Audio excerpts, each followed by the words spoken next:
Hi, I'm Delara, and I was told scrubbing someone else's floor on my birthday would build my character. They said it was for my own good, but when I asked why my brother got a vacation while I got a mop, they kicked me out. No goodbye. No suitcase packed with care. Just silence and a lock on the door I used to call home. They didn't just exclude me, they erased me. They rewrote my name off group chats, off legal papers, off the very will my grandmother left for me, and now I'm left wondering, was the cleaning ever about character? Or was it about quietly removing me, one chore, one lie, one forged signature at a time? There's something odd about the silence that settles over a place you once called home. It's not just quiet, it's hollow, like even the walls have given up pretending they remember you. I turned 31 this year. Nothing extravagant happened. No parties, no Instagram-worthy cake, no half-hearted group dinner. Just me, a half-finished coffee on my nightstand, and the shrill buzz of my mom's text at 7:13 a.m. "Come by the house," it read. "Bring gloves." In Lincoln, Nebraska, winters stretch long into spring. That morning, the air carried the kind of chill that seeps through jackets and straight into your bones. I bundled up, pulled my hair into a low knot, and drove over without questioning it. That was my mistake. When I stepped into the kitchen, the table was bare. No breakfast, no coffee, no happy birthday. Just my mother standing by the sink, arms folded, lips pursed.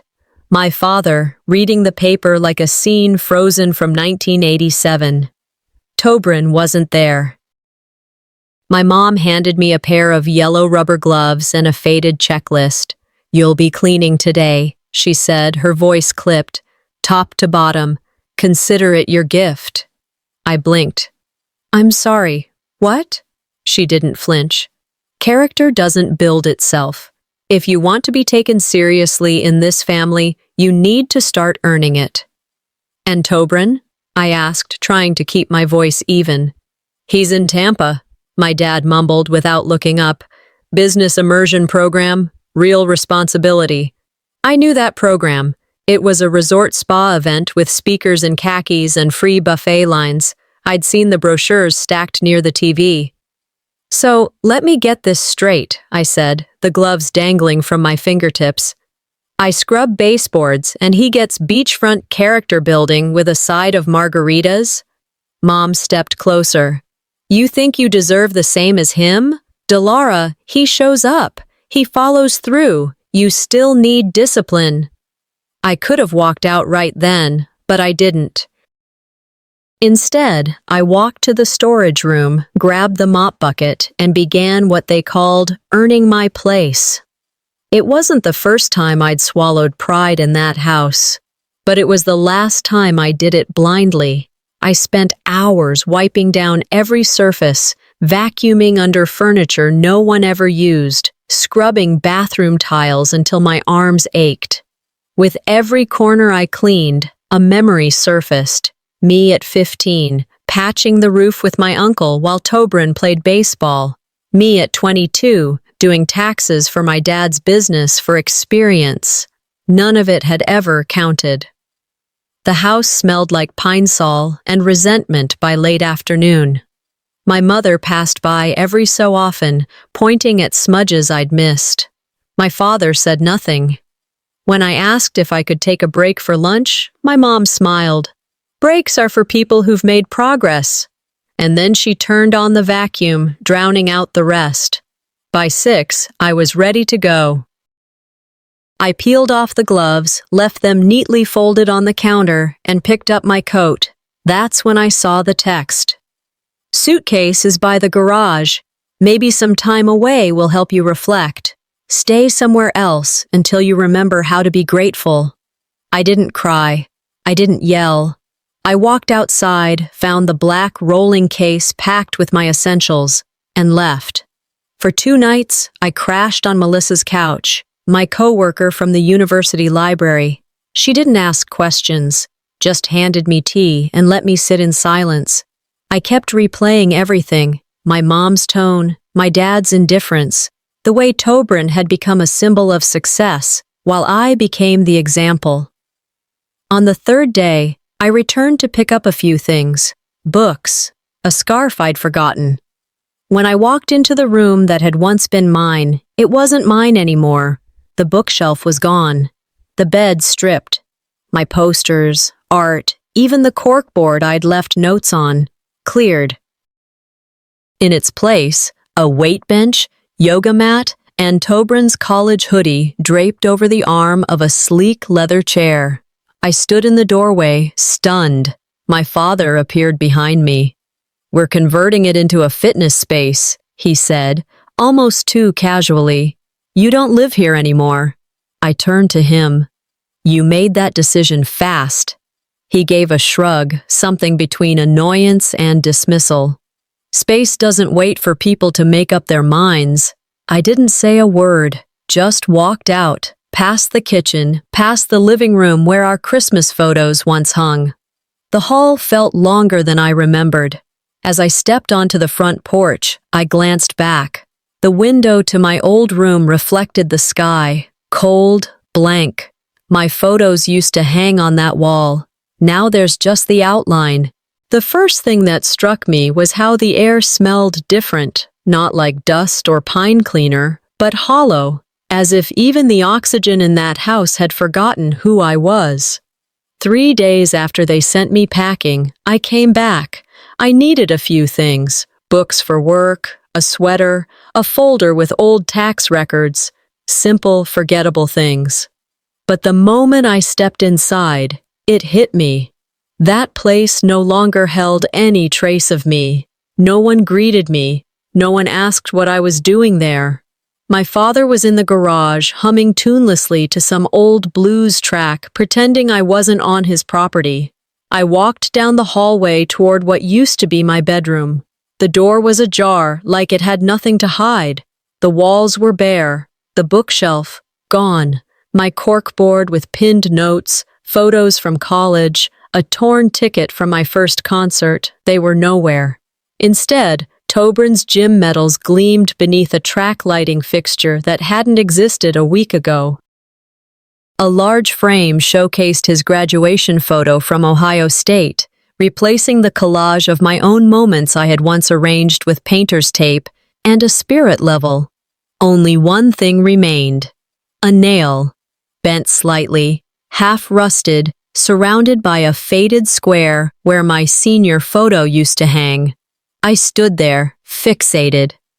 "You didn't really need all that stuff anyway." My father's voice cut in from behind. I didn't turn around.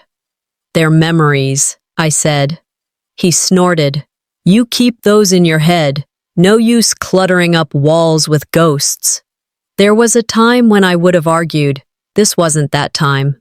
Later, in my car, I checked my phone, mostly muscle memory. Something compelled me to open the family group chat, or rather, the one I used to be in. It was gone, not archived, not muted, erased. No more mom's chicken recipe threads, no blurry photos of cousin Rachel's baby, just nothing. A new text popped in. From my cousin Alan. "Hey, sorry you couldn't make it to Grandma's visit. She asked about you." I froze. "Visit?" "Yeah, hospital. Didn't Mom tell you?" I stared at the screen, cold flooding my fingers. I hadn't known she was sick. No one had said a word. That night, I sat in Melissa's kitchen with the lights dimmed and the tea forgotten. My hands hovered over my phone, unsure if I was more afraid of calling them or hearing what else they had chosen not to tell me. I could have driven back, stormed in, screamed in the kitchen like I used to when I was 22 and still believed yelling could wake the dead. Instead, I scrolled through photos of Grandma and me from years ago. Her holding my hand at my high school graduation, her whispering, "You always see clearer from the outside." At the time, I thought she meant ambition. Now I think she meant family. You don't need closure from people who never acknowledged your pain. I remembered hearing Dr. Tama Bryant say that in an interview once. And it hit different now. I didn't need to confront them, I needed to outgrow them. But I hadn't always been that strong. Just a few weeks earlier, I'd been at a family barbecue, one of those bring-your-own-chair events in the backyard, where people pass down the same potato salad recipe like it was sacred scripture. At some point, after a few drinks and a lot of bragging about Tobrin's internship in Miami, I finally asked the question that had been sitting in my throat like a dry cough. Can someone explain why every single opportunity goes to him, even when I've done more? The yard went quiet. Then Marlene, always polished, always performative, let out a laugh, not a chuckle, a stage laugh, big, bright, biting. "She's just jealous," she said, raising her glass. "Tobrin's the one getting invited places." Everyone laughed, even my aunt, even my dad.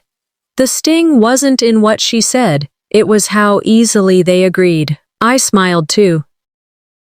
Because what else do you do when you've become the punchline? That memory had kept me awake more nights than I cared to admit. So that evening, after Melissa had gone to bed and the house settled into its quiet rhythm, I opened a fresh journal. The pages were blank, waiting for a new version of me to take root. In the center of the first page, I wrote, "I will remember what they tried to erase." And then I searched for a number.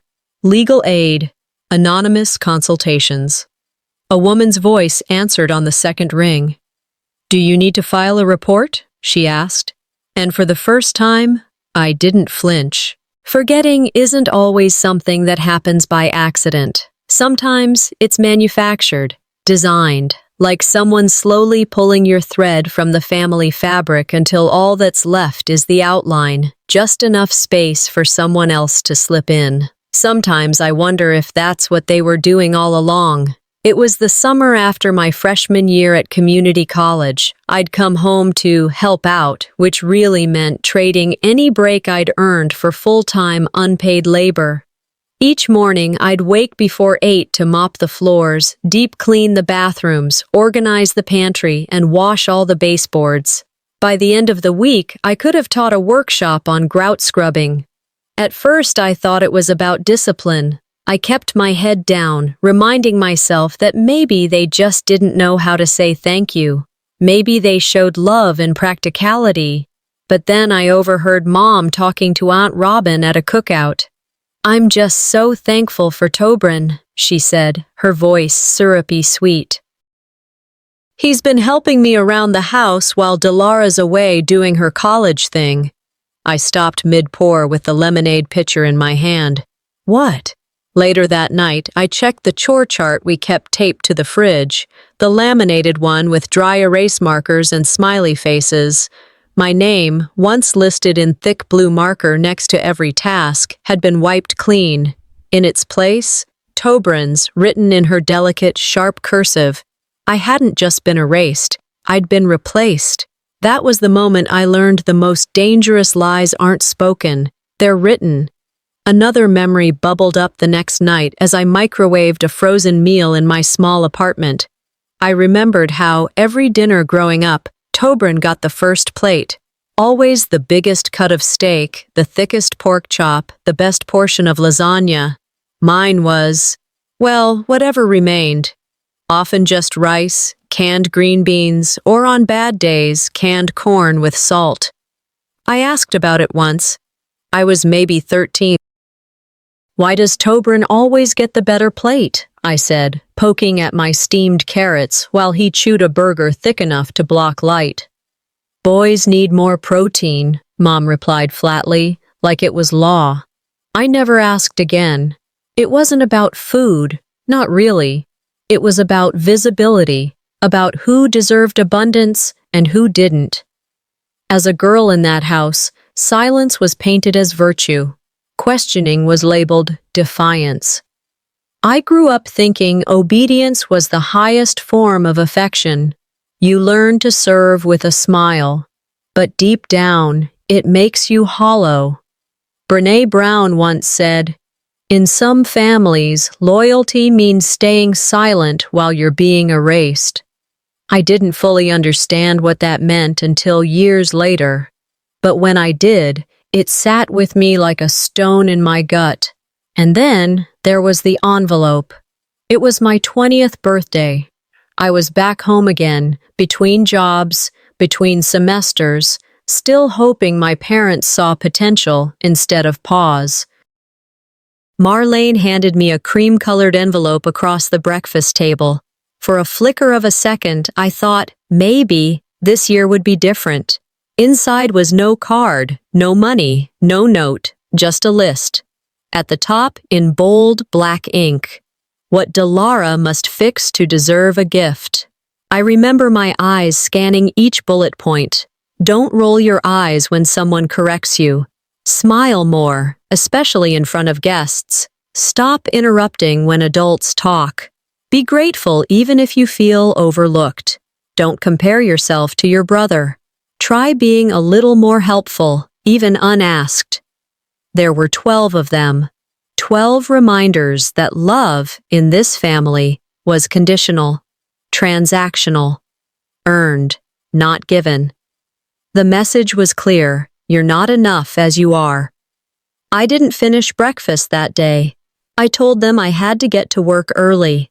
I walked out and sat in my car for 20 minutes before I could drive, not because I was crying, but because I was angry at myself for expecting anything else. Tonight, sitting alone at my desk, I revisited that moment. A voice message from Melissa had reminded me of something funny, and in searching my inbox, I found a photo I'd taken of the list, tucked into an old Google Drive folder labeled "Don't Forget." My hand hovered over the delete button for a few seconds. Instead, I opened a browser tab and typed, "How to prove inheritance fraud in Nebraska." Halfway down the page, a legal article mentioned something I hadn't expected. Forgery often begins with documents the victim once signed in good faith. And suddenly, my brain sparked with memory, forms, waivers, signatures, all those little papers I'd signed at 19 to help mom with the bank paperwork. It wasn't just about the cleaning, it was what they cleaned out of the will. Laughter, when aimed right, can wound deeper than words. In some families, it's not about what's funny, it's about who gets to decide the punchline. And for years, I was the one they laughed at, not with. I found out I had been removed from the family group chat days before I was actually kicked out of the house.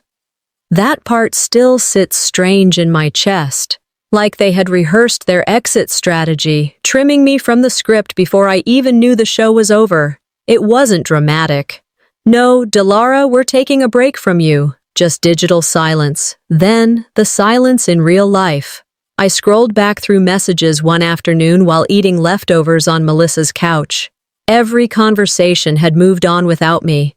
Baby photos from cousins. A group dinner I never heard about. Even Grandma's birthday celebration. Gone, unnoticed by me. I screenshotted everything. Not to confront anyone, just to remember how casual erasure can be. I started a private folder on my laptop labeled "Documented Absence." It became a habit, a log, a timeline of silence. The worst part? No one asked why I wasn't responding. Not one, "Are you okay?" Not a single, "Did we say something wrong?" That was my confirmation. They didn't forget me, they just didn't care enough to notice I was gone. But the joke, the one that ripped something in me, happened weeks earlier. It was a Sunday afternoon BBQ in our backyard. The usual chaos, kids running, foil trays of ribs, paper plates sagging under baked beans and potato salad.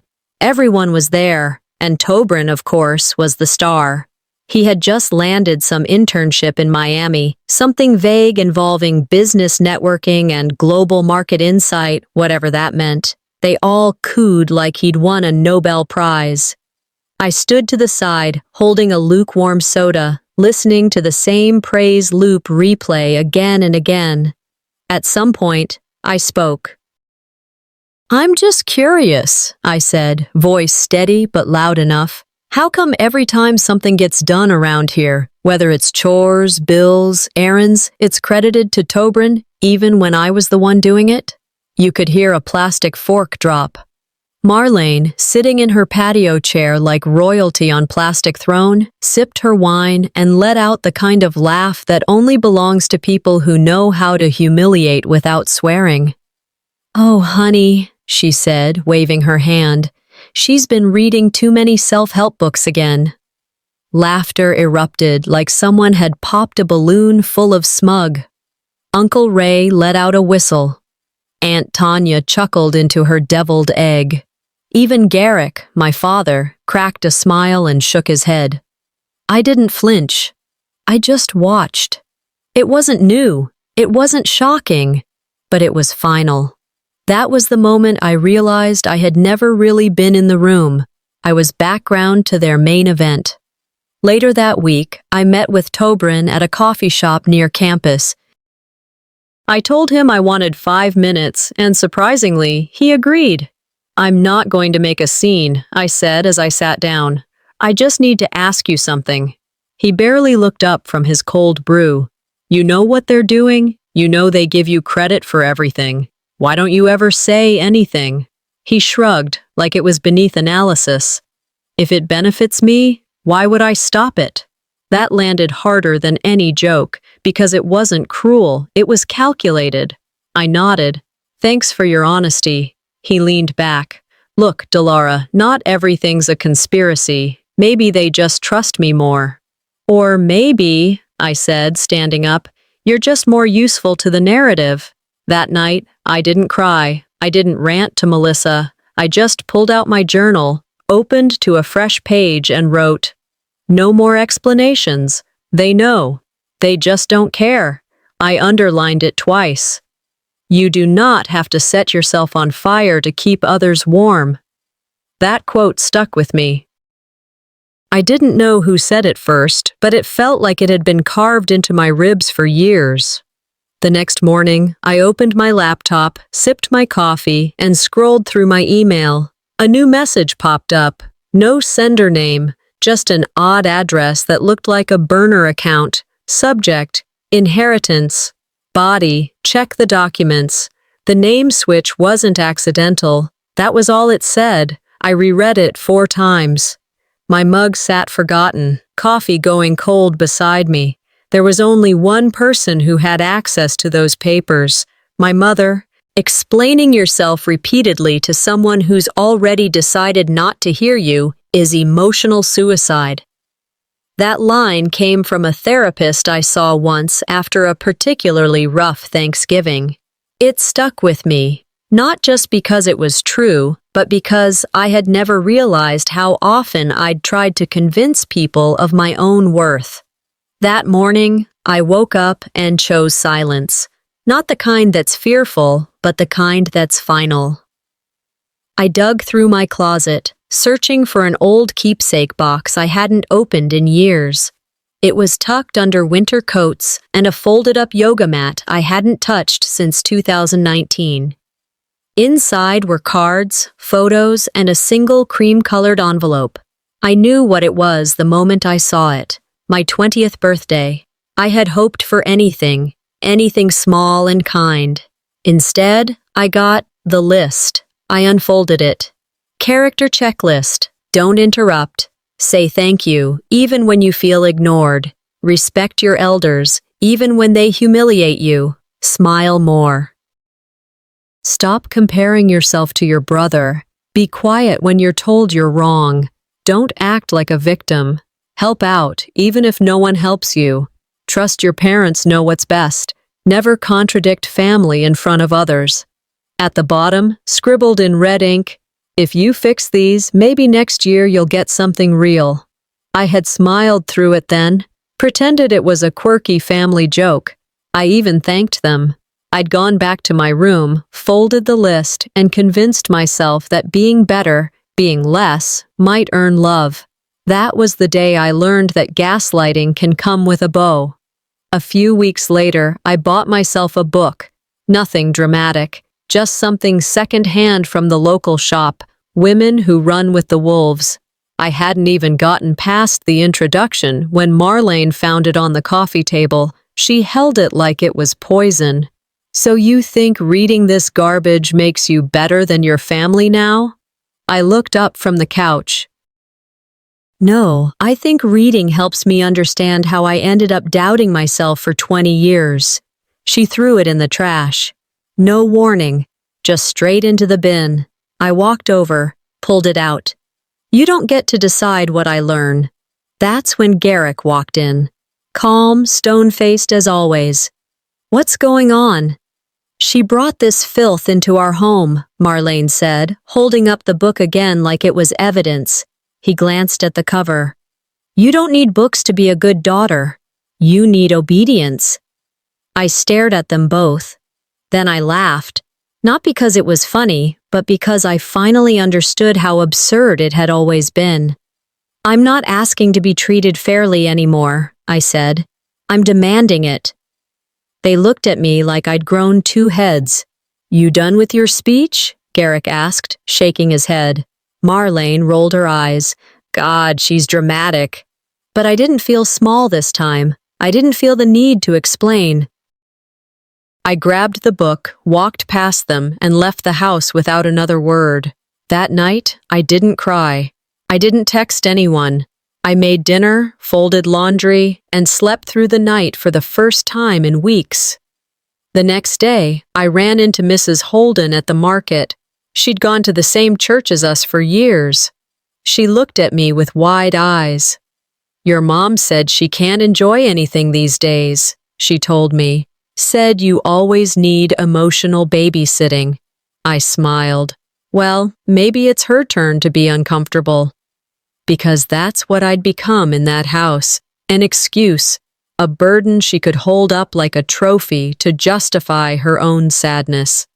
Back home, I sat at my desk, opened the voice memo app on my phone, and hit record. "My name is Delara," I said, steady and clear. "And this is the story of how I stopped being their cover story." I uploaded it to a private folder I'd been building for months. The title was simple: "The Evidence They Forgot I Could Keep." That same night, I got a notification from social media. Tobrin had just posted a photo of himself standing next to a shiny black car.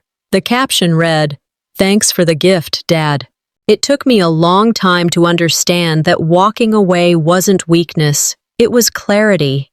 There's a moment, somewhere between the final explanation and the first quiet step back, where you realize no amount of pleading will reach people who need you to be wrong. That was the moment I stopped arguing. 1 week after the voice memo, I logged onto Facebook just to check my notifications. I hadn't posted anything in months, but a picture caught my eye immediately. It was Tobrin, standing next to a sleek, used car, one hand on the hood like he'd won a prize. The caption read, "Appreciate the gift, Dad. You always come through." My jaw clenched before my brain could react. That same car, 2 weeks earlier, I had asked to borrow for an interview across town. Garrick had refused. "You need to learn how to plan better," he said. "You walk, you learn." I had walked. I'd taken a bus in a thunderstorm and arrived drenched, hair plastered to my neck. Still, I'd smiled through it, aced the interview, and gotten the job. Now, staring at that photo, I realized something deeper. It wasn't that they couldn't afford to help me. It's that they chose not to. I opened my budgeting app. The last 4 years of receipts, part-time paychecks, and penny pinching stared back. I'd built my life around survival. They'd built his around symbolism. That afternoon, I stopped by the co-op for groceries. While browsing produce, I heard someone call my name. Mrs. Elkins, my mother's co-worker from the school district, stood holding a bunch of celery, eyes soft with familiarity. "I ran into your mom last week," she said casually. "She talks about you all the time, says she sacrifices so much to support you." I didn't reply right away. "She always says, Delara's made my life harder, but I keep showing up. That must feel heavy. I forced a polite smile. It sounds like she's been doing a lot of talking. She nodded sympathetically. Well, you know how moms are. Just want what's best. I bagged my apples in silence. When I got home, I stood in my living room, staring at the mantel. There were 2 small frames left, one with a childhood photo of me and Grandma Yvelle, and another of my parents at their wedding. I took them down slowly.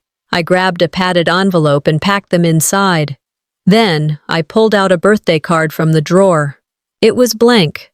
I opened it, wrote one line in ink. To the girl who never got one, you survived, you evolved. I signed it with a small heart and no name, sealed it, and placed it beside the envelope of photos.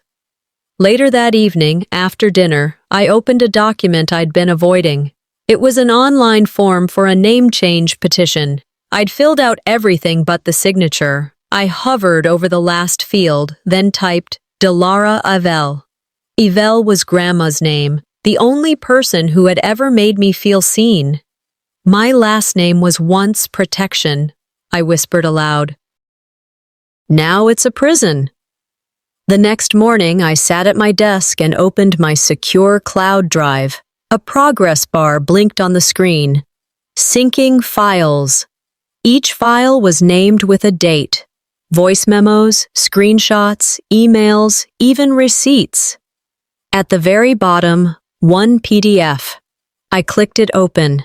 On one side, my signature, delicate, looped, dated 2 years ago on a consent form I barely remembered. On the other, another signature, allegedly mine, on a document reallocating trust funds for the family's long-term care. Same curve, same tail, but off. I could see it now. I didn't just leave that house. I left their version of me behind. There was a time I thought power lived in confrontation, that if you didn't yell, slam doors, or make a scene, your pain didn't count. I've since learned that real power, lasting power, often moves in silence, with precision, and with receipts. That shift began quietly, while I was helping a student named Amanda write her college application. She was the daughter of one of Melissa's friends and came to me every Tuesday with drafts and questions. One day, I pulled out my old files to show her how I'd structured my own volunteer essay. I opened a plastic folder I hadn't touched in years, and there it was. A printed log of my hours volunteering at Sunrise Nursing Home. My name stamped on every sheet. Weekly tasks, signatures from staff, even a thank you letter from the director. I smiled. That summer had meant something to me. Later that night, curiosity got the better of me. I typed Tobrin into the scholarship page of our old high school. His name still showed under Community Leader Award, 2016. I clicked the file attached to his name. Same hours, same nursing home, same signature. I blinked. Then double-checked, triple-checked. He had used my hours, my work. Rage would have been easy, but something steadier took its place. Resolve. I scanned every sheet from my folder, created backups, uploaded it to my secured drive. Then I opened a spreadsheet. Column 1, date. Column 2, incident. Column 3, who benefited. Column 4, evidence. I wasn't just hurt anymore. I was building a case. 2 days later, I had coffee with an old classmate, Kayla, who now worked in college admissions. We laughed about dumb cafeteria fights and prom photos until the topic of recommendation letters came up. I told her mine had been written by my mother. Kayla's expression changed slightly. Wait, you were applying for that scholarship the same year Tobrin did, right? I nodded. She hesitated. Delara, I'm not supposed to share this, but I read your letter back then, or what I thought was yours. She pulled it up on her phone. Confidentiality long irrelevant now. It read, Dilara is a determined student with strong academic potential, though she occasionally exhibits emotional sensitivity and may benefit from structured environments with clear supervision. Her passion is evident, but she sometimes struggles to navigate complex social dynamics. I stared at the screen. My breath slowed. She framed you, Kayla said gently. Made you look unstable. She clipped my wings, I whispered, then asked why I didn't fly.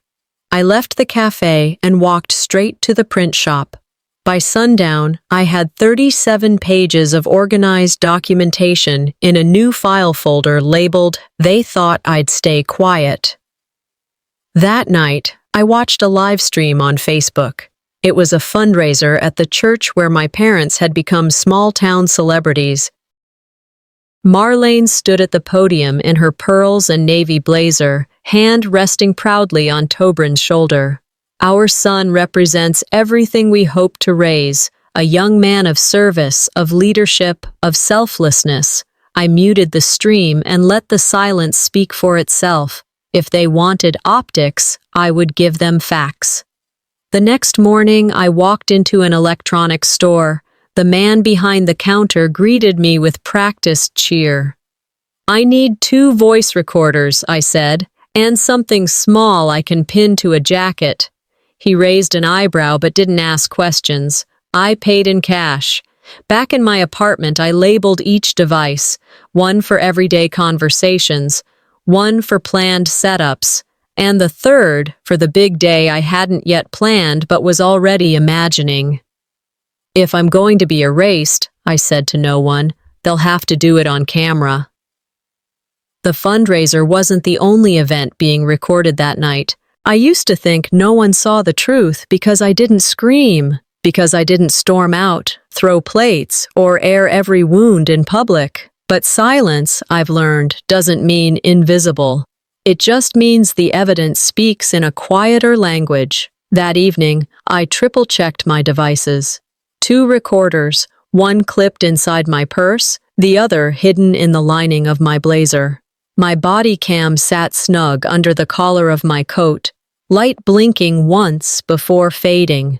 Everything was charged, files backed up, timestamps synced. I arrived 10 minutes early to the community church where Marlene was being honored for raising community-minded children. The parking lot was already full.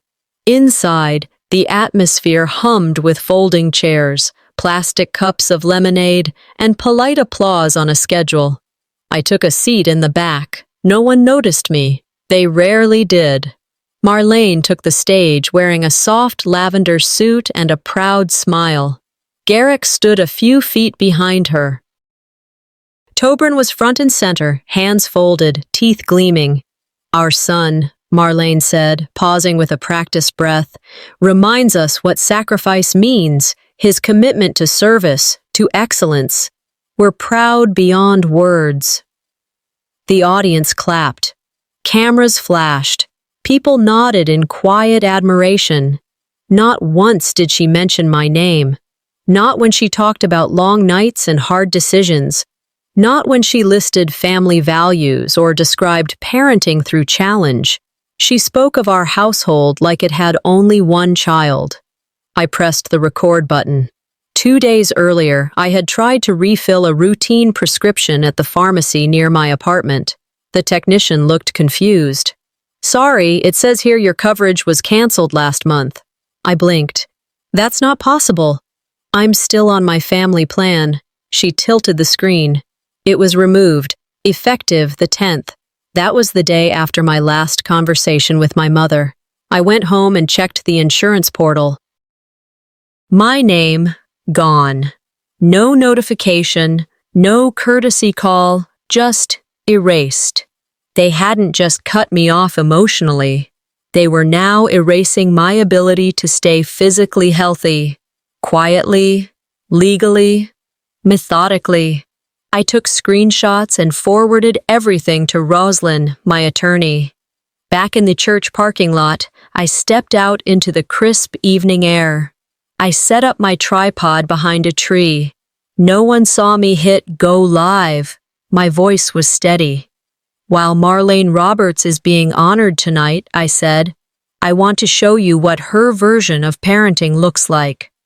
On screen, I began to overlay images.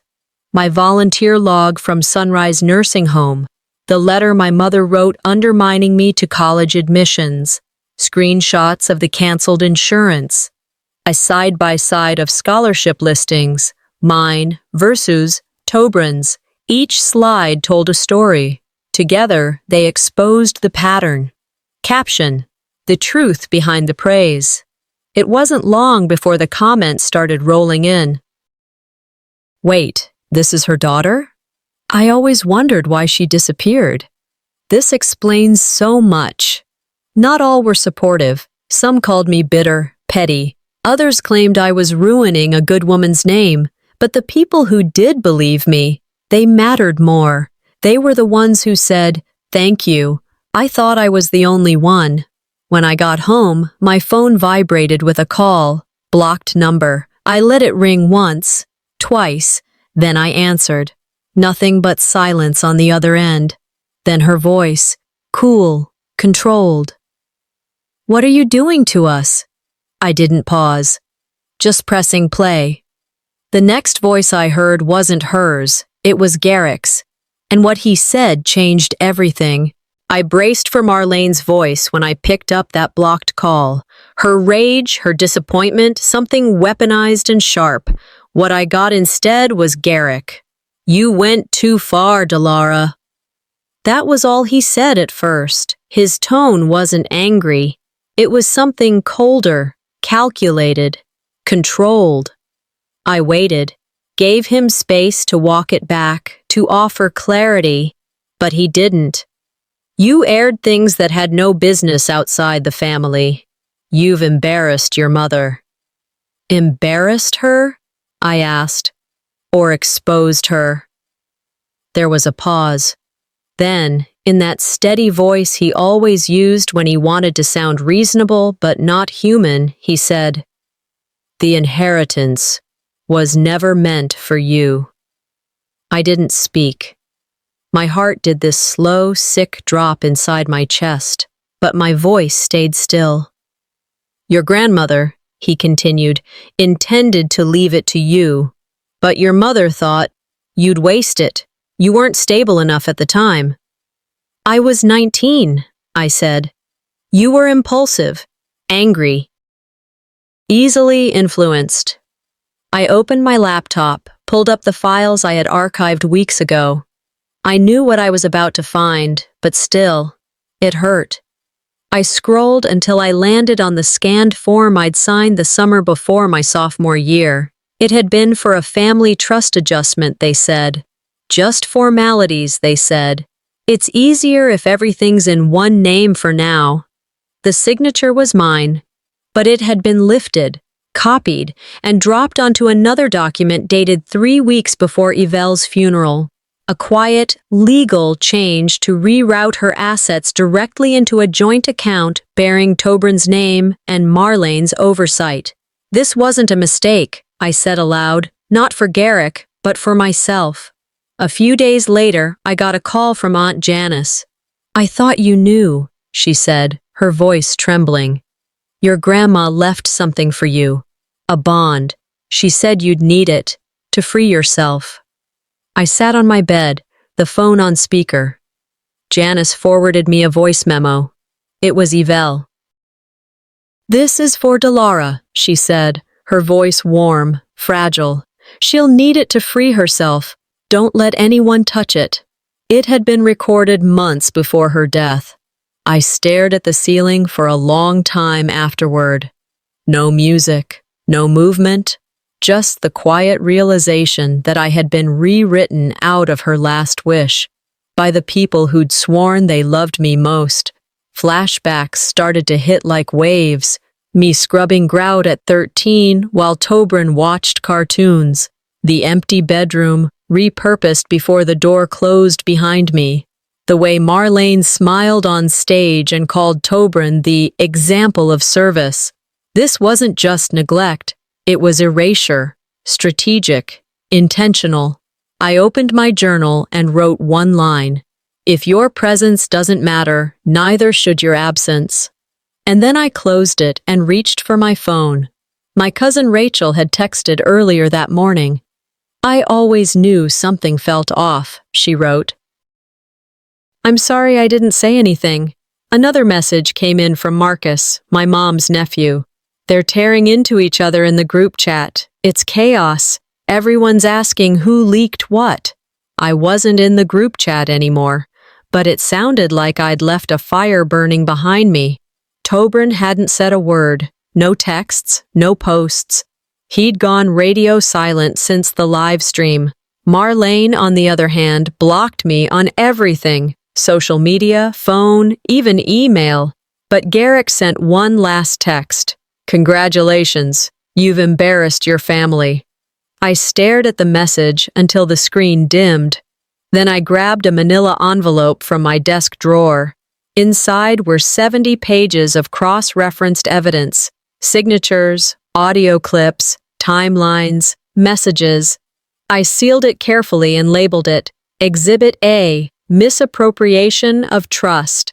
When I handed it to Roslyn, she looked up at me over her glasses. This everything? For now, I said. Let them deny it under oath. But I wasn't done. The fraud was just the first layer. The silence was the second. There's a moment, somewhere between your last apology and your first declaration, that fear turns into fire, where you stop asking if the truth will hurt people and start asking why it's always hurt you. That's where I was standing, metaphorically and legally, the morning I signed the paperwork that made my story public record. The courthouse wasn't dramatic, beige walls, fluorescent lights, quiet clicks of shoes on tile, but to me, it felt like a theater where I had finally been given a script I'd written myself. The suit was filed, fraudulent misrepresentation, inheritance tampering, unauthorized use of identity. Roslyn, my attorney, looked calm but alert, like she'd seen this exact story too many times before. Subpoenas were delivered that same week. Marlene's response came through text. You are a disgrace. Garrick didn't say anything. Not then, not in the days that followed. He simply fell silent, as if his absence could be mistaken for neutrality. Tobrin, for his part, unfollowed me on every platform. I only knew because someone from church messaged, Is everything okay? Your brother deleted your photos from his feed. As if digital deletion was the ultimate form of family conflict resolution. Roslyn read the updates with a faint smirk. They're unraveling, she said. A few days later, I got a call from a credit monitoring service, something I'd signed up for during the early days of self-preservation. There are multiple active cards under your name, the rep said. All opened within the last 3 years. 3 are maxed out.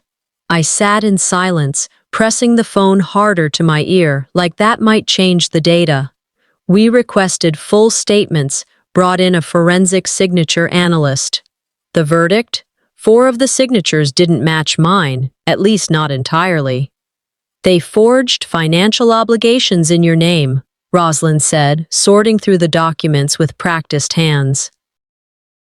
And they used your credit to keep their story afloat. It became evidence file number 3. By then, the local newspaper had picked up my live stream. At first, it was just a few hundred views, then 1,000, then 5. Former neighbors started commenting. People I hadn't seen since high school began sharing my post with the caption, "This explains so much." A letter was published by my grandmother's closest friend, a woman named Miriam who used to bring her banana bread every Tuesday. It read, Yvelle would never have let this happen. She loved Delara. She said it often, quietly but firmly. She told me once, if they ever make her small, she'll rebuild herself tall. I just hope they don't wait too long to see it. That quote stuck with me. The truth doesn't mind being questioned, Miriam wrote. A lie does. Slowly, cracks formed where their version of the story had been cemented. Garrick was quietly removed from the church's board. No official statement, just a mutual decision. Marlene's teaching contract came under review. Someone had forwarded the live stream to the school board. Tobrin was removed from the speaking lineup at a youth leadership summit. The reason given was community sensitivity. I didn't dance over the news.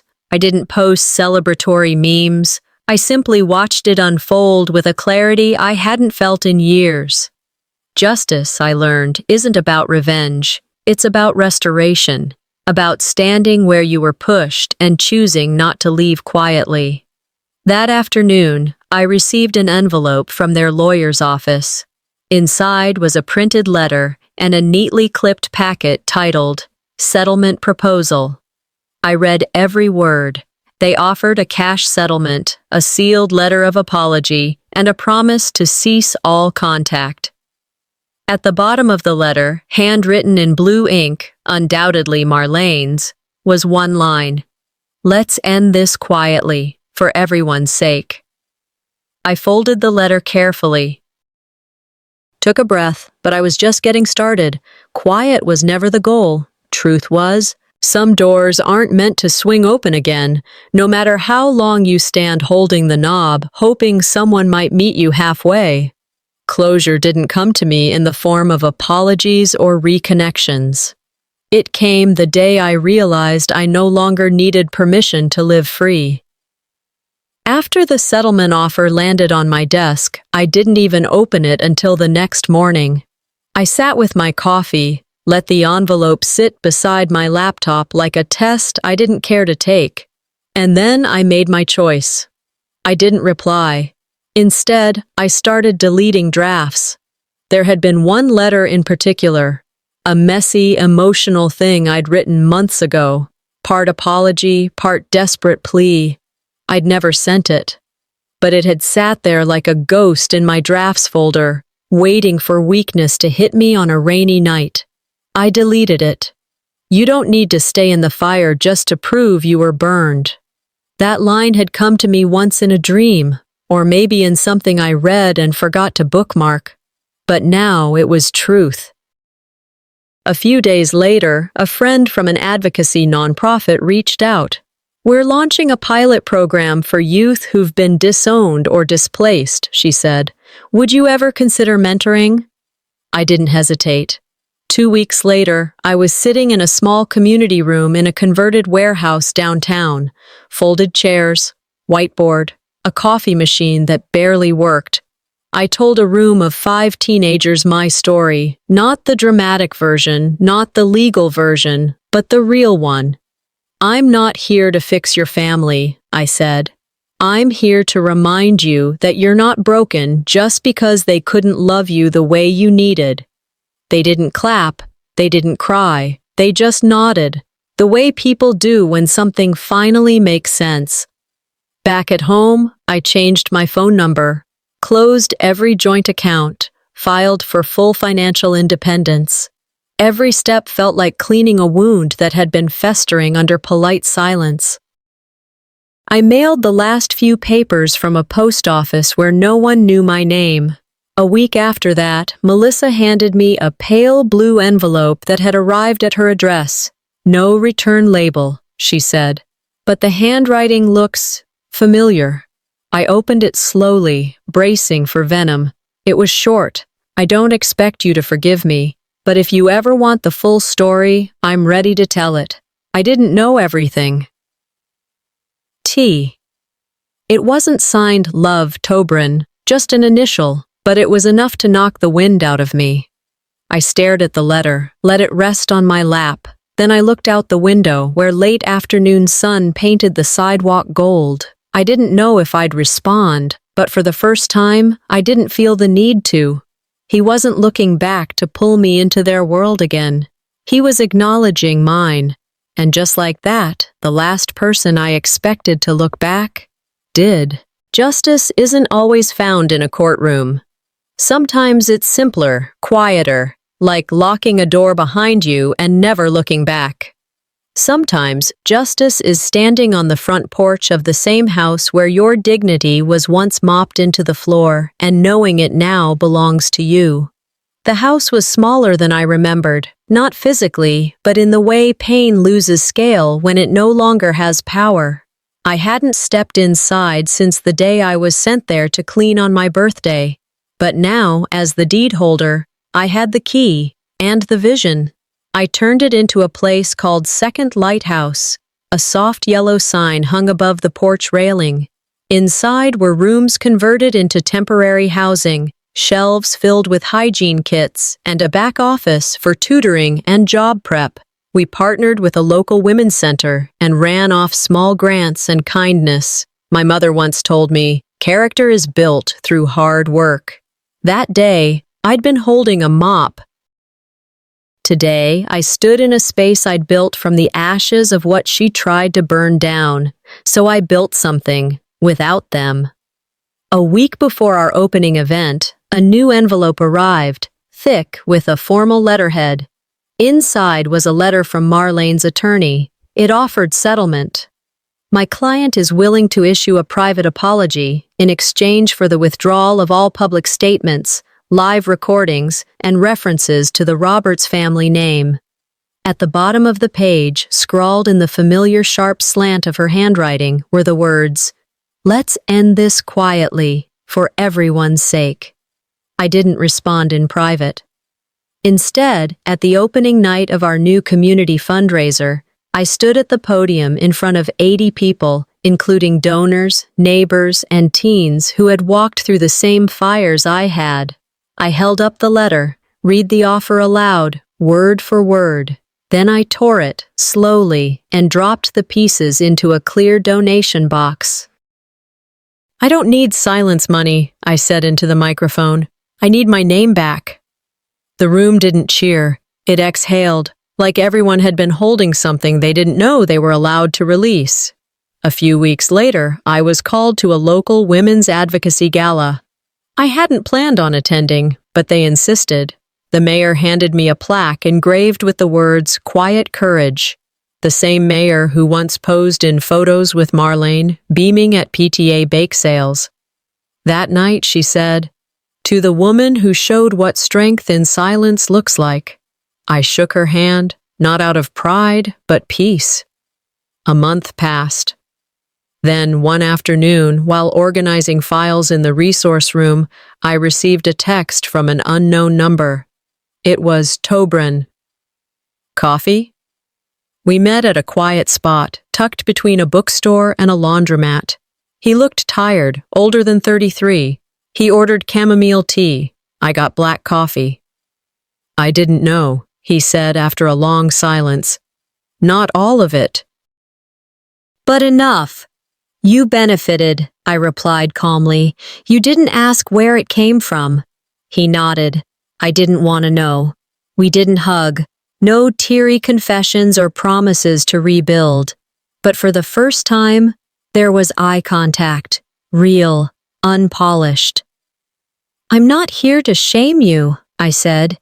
"But you don't get to rewrite what happened." "I know," he whispered. "If you ever want the full story, I'll tell it." "We don't get to choose our wounds," I said as I stood to leave, "but we choose if we become them." That evening, I walked back into the house. Not the house they gave me, but the one I had reclaimed. In my office, I closed a file cabinet labeled Past.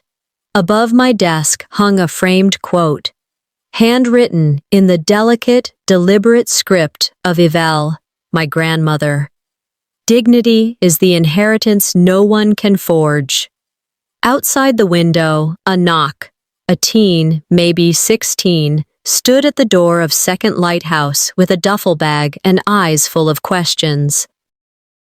And this time the door opens for someone who never had one.